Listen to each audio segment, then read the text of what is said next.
Do you know what you're singing? It's okay if you don't.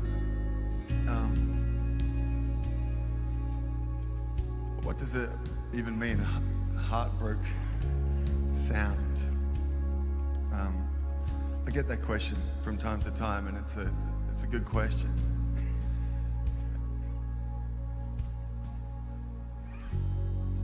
Sometimes I write songs, and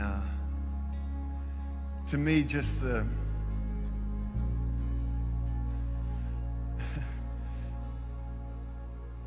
to me, it's just pure madness that God would allow us to frame words and melodies, create image and metaphor that would serve the purpose of connecting us, people, the human heart, to Him and to heaven. To me, that's it's just an outrageous thing.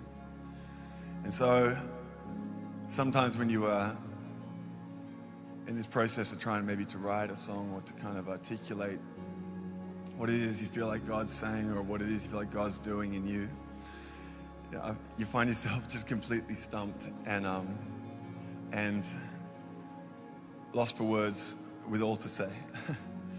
And I'm convinced that there's not any combination of words in any language that could ever even begin to articulate even a glimpse or a glimmer or a tiny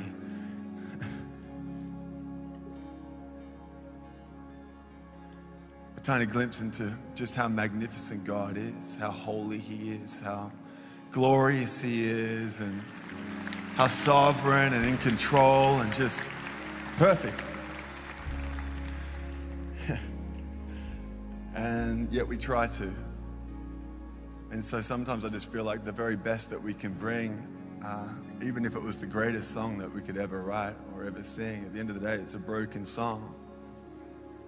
It's not perfect. And the coolest thing in the world is God's not looking for a perfect song.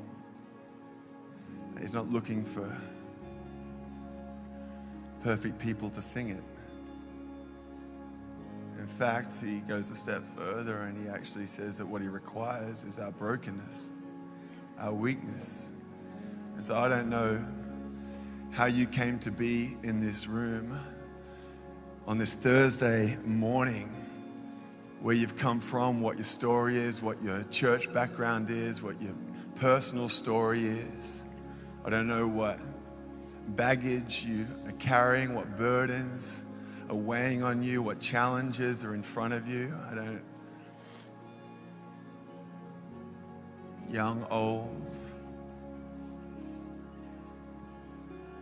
The bottom line is that Jesus has done everything that needed to be done on that cross so that we can freely step into His presence and lift up our voice and sing the song that they've been singing forever in heaven, here on earth, and the song that we will be singing forever in heaven, here and now. And I pray that we never take that for granted. This gift of music, this gift that God gives us so that we can, in some ways, remove the distractions, separate ourselves from the noise and the clutter of life, and allow His Spirit to move.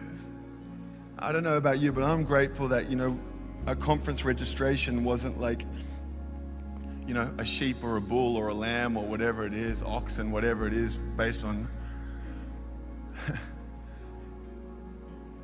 where we're at, but instead that